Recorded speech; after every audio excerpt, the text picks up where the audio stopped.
Olá! Um sorriso negro, um abraço negro, traz felicidade. Negro sem emprego, fica sem sossego. Negro é a raiz da liberdade. Chega, chega de pensarmos ou de acharmos ou de falarmos pejorativamente a palavra negro como algo ruim. Negro é a raiz da liberdade. Um sorriso negro, um abraço negro. É isso. Ser negro, ser negra, está na identidade. Que a gente possa valorizar, que a gente possa cada vez mais se apropriar do ser homem e mulher, negro, negra. Chega da gente achar que apenas o negro, a negra, precisa falar sobre consciência negra. Já é um assunto de todos e todas nós, homens e mulheres brancas, mulheres e homens negros. Chega de achar que quem tem que falar sobre feminicídio ou de violência doméstica contra a mulher é só a mulher que tem que falar. Não, são os homens também. Chega, chega. Mas o meu nome é Mariana Almada, eu sou professora, sou psicanalista, sou arte educadora, sou mãe, sou mulher negra. E vim aqui dar um recado para vocês, que provavelmente já foi falado durante todo o mês, vai ser falado ainda mais um pouco. Mas quanto mais falar, melhor. Quanto mais a gente se apropriar disso, melhor. Então chega. Chega de uma sociedade racista. E aí vamos cada vez mais nos apropriando para poder abrir a boca para falar. Porque não basta ser contra o racismo, é preciso lutar contra o racismo. Por isso a consciência. Por isso cada vez mais falarmos sobre essa questão. Ter consciência, então, é se permitir experimentar também, compreender os aspectos relevantes, motivos individuais de pertencimento a um grupo étnico, racial. Quem sou eu, homem? Quem sou eu, mulher negra? E aí é uma consciência para além do racismo. O que é uma consciência para além do racismo? É olhar para essa história e compreender que chega. Chega de não ter representatividade. Chega de usar nomes que fazem, que atribuem as questões que foram tão pesadas na nossa história, como foi o período da escravidão. Então, precisamos cada vez mais lembrar do homem, da mulher, que são afrodescendentes negros, os afrodescendentes não negros, e nos retratar de forma correta a essas pessoas. E para você que é homem, mulher, negro, negra, como eu acabei de falar, apropriar da história. E para isso a gente precisa cada vez mais se questionar, como eu vou colocar as perguntas aí. Observem. Você é racista ou conhece alguém racista? Você já presenciou algum ato de racismo? O que faz você hoje para lutar contra o racismo? Importante pensar nessas questões. Onde é que eu me coloco em todas essas perguntas que são feitas? Porque muitas vezes uma imagem que a gente vê, a gente faz uma leitura racista e não sabe. Por exemplo, essa imagem que a Veja colocou no velório da Marília Mendonça, a mãe dela de mãos dadas com dois homens negros. Quem são eles? E aí, a revista fez uma colocação interessante, porque quando a gente vê uma imagem dessas, logo pensa, será que são seguranças dela?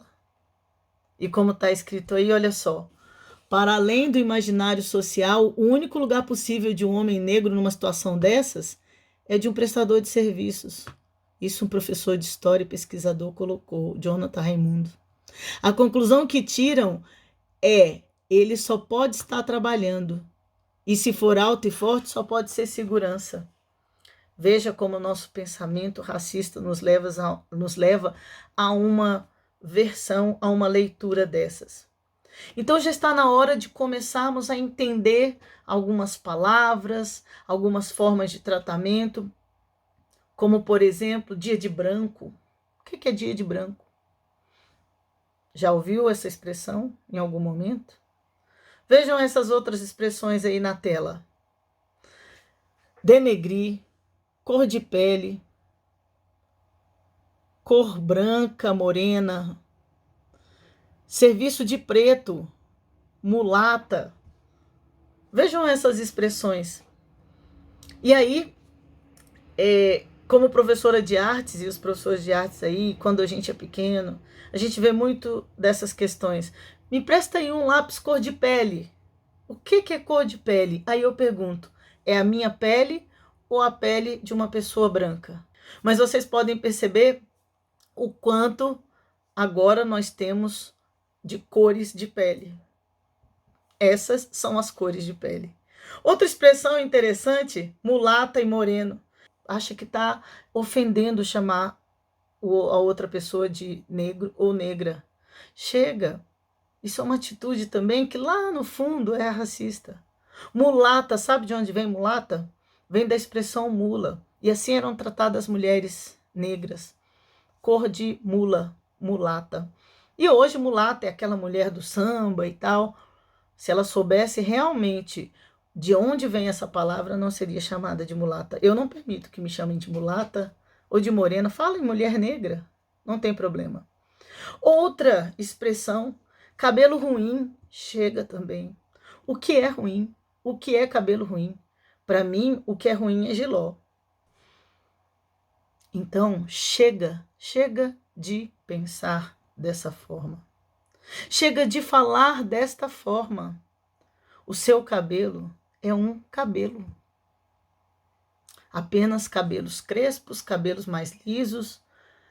Algumas de nós, mulheres negras ou mulheres afrodescendentes, não negras, que têm seus cabelos crespos, alisam seus cabelos. Por que alisamos os cabelos? Porque temos ainda uma sociedade racista onde o cabelo liso é o cabelo bom. Vamos olhar para a nossa história e para a nossa trajetória. Se você alisa o cabelo, não tem problema, mas entenda por quê. Ou pintar o cabelo de louro, nada contra também as pessoas louras. Mas quando eu trago isso para a minha identidade, eu me aproprio da minha história, do meu ser homem, mulher, negro, eu vou sendo tal e qual. Então, muito cuidado quando alguém falar. Aliás, porque a gente começa a trazer tantos apelidos para as pessoas, nós não sabemos como os apelidos chegam até o outro. Então, muito cuidado também. E aquela tal expressão também, não, a minha inveja, não, é uma inveja branca. Não, inveja é sempre inveja. Onde quer que ela esteja, ou em qualquer situação que ela entre.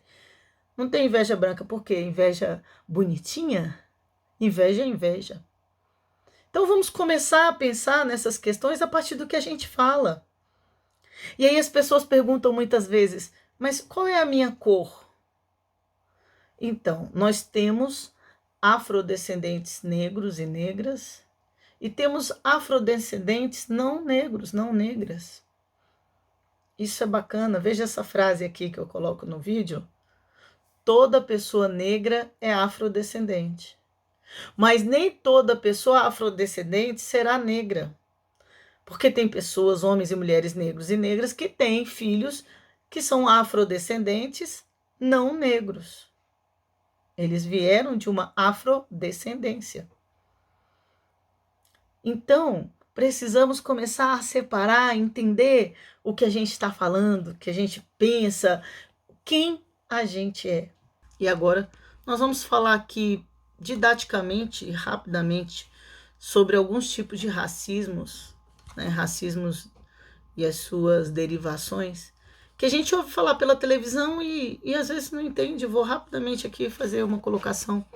Quando a gente ouve falar, por exemplo, de racismo ambiental, que é a discriminação racial de algumas políticas ambientais, direcionando e deliberando para as comunidades negras a instalação de resíduos tóxicos, sem uma, uma proteção sanitária. E aí a gente vai observando onde é que essas empresas jogam os resíduos tóxicos. Pode prestar atenção. E ali onde estão em maior número as populações negras, os ribeirinhos, as comunidades quilombolas, indígenas. Então, vamos prestar atenção nisso. E aí, mais uma vez, começar a denunciar. O racismo estrutural, que coloca um grupo étnico ou social em uma posição melhor ou menor, como vocês estão vendo aí nessa pirâmide. O racismo epistêmico, que apenas homens e mulheres brancos são escritores ou ocupam os currículos escolares.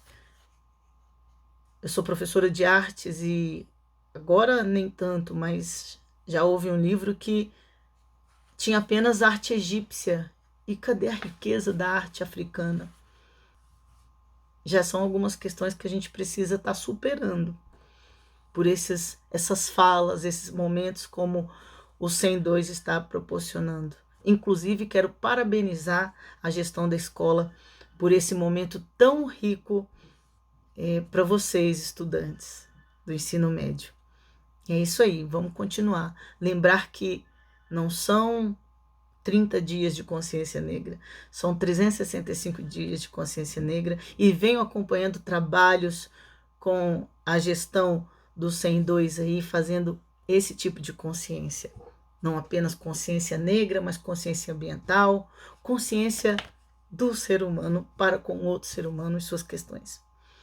E aí nós temos também o racismo recreativo, que são aquelas piadas, boca da nega, e a gente não vê mais isso nas festas juninas. É aquela questão que a gente muitas vezes vê o caipira vai vestir a roupa para a festa junina e coloca a roupa rasgada. Quem disse que o caipira precisa ser rasgado? Ou com o dente pintado como está sem dente? Então, precisamos evoluir nesse sentido. As piadas que nós contamos, vocês prestaram atenção que piada ela vai lá naquele menos favorecido, naquela pessoa onde a gente quer atacar. Racismo. Então vamos cuidar também das piadas que a gente conta.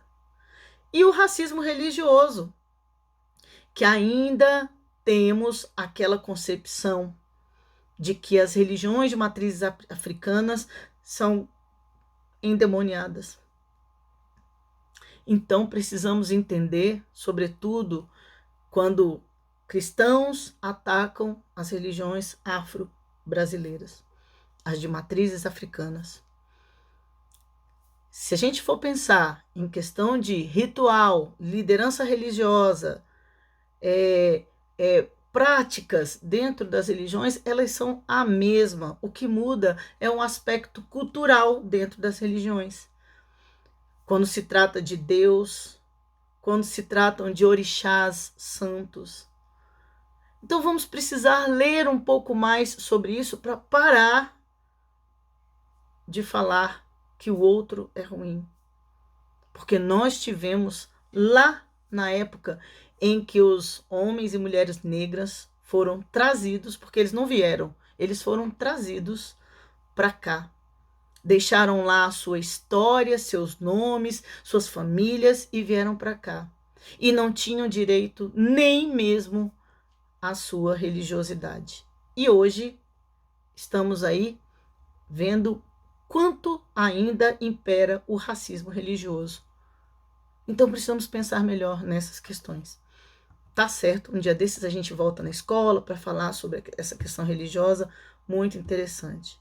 Então, nós sabemos, como estamos vendo aí na tela, desigualdades e saúde mental, física e social, porque sabemos que faz mal a questão do nome, do apelido, das injúrias, do racismo, para a saúde psíquica dos homens e mulheres negros e negras. Você que chama não sabe como isso chega até outra pessoa. Então, muito cuidado também com as formas, com as palavras que a gente coloca. E aí, para a gente ir continuando aí o nosso recado, o ano que vem aí a avaliação das políticas públicas. Vamos pensar melhor como que essas políticas nos fizeram melhores, mais fortes. São as políticas públicas afirmativas, as cotas.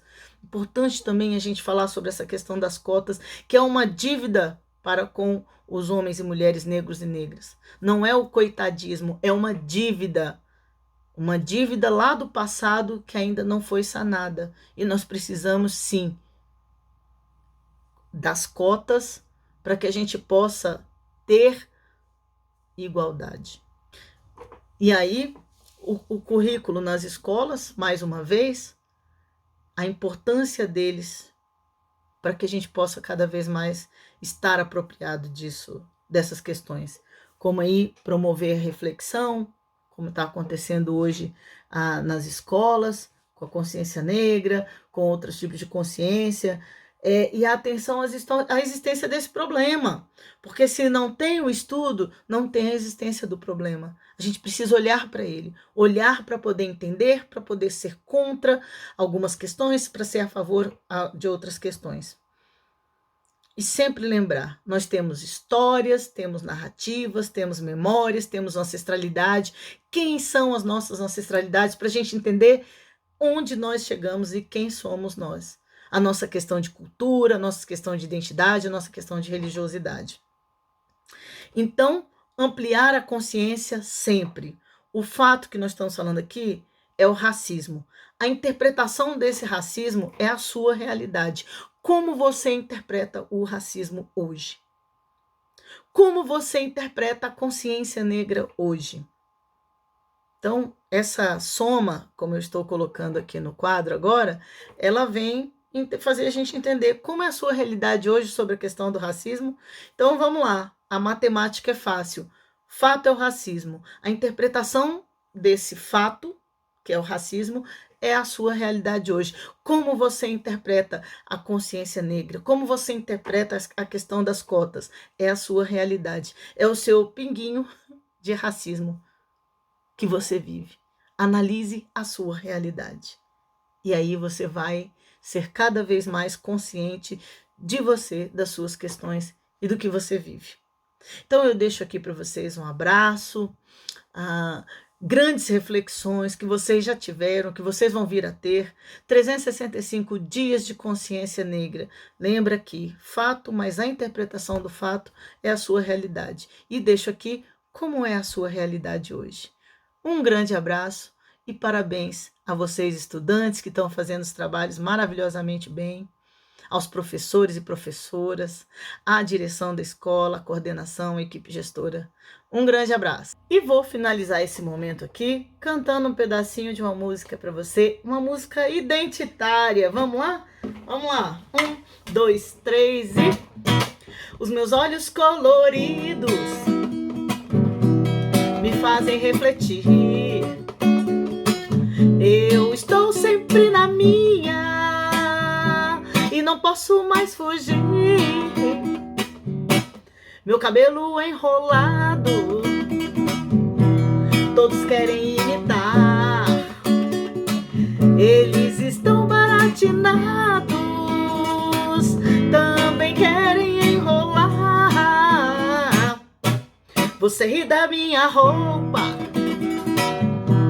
você ri do meu cabelo, você ri da minha pele, você ri do meu sorriso.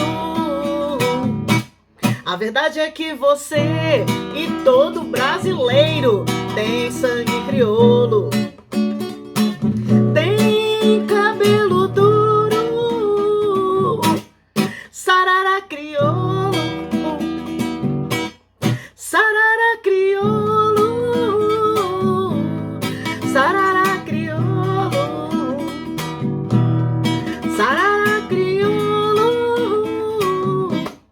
Sarará criou.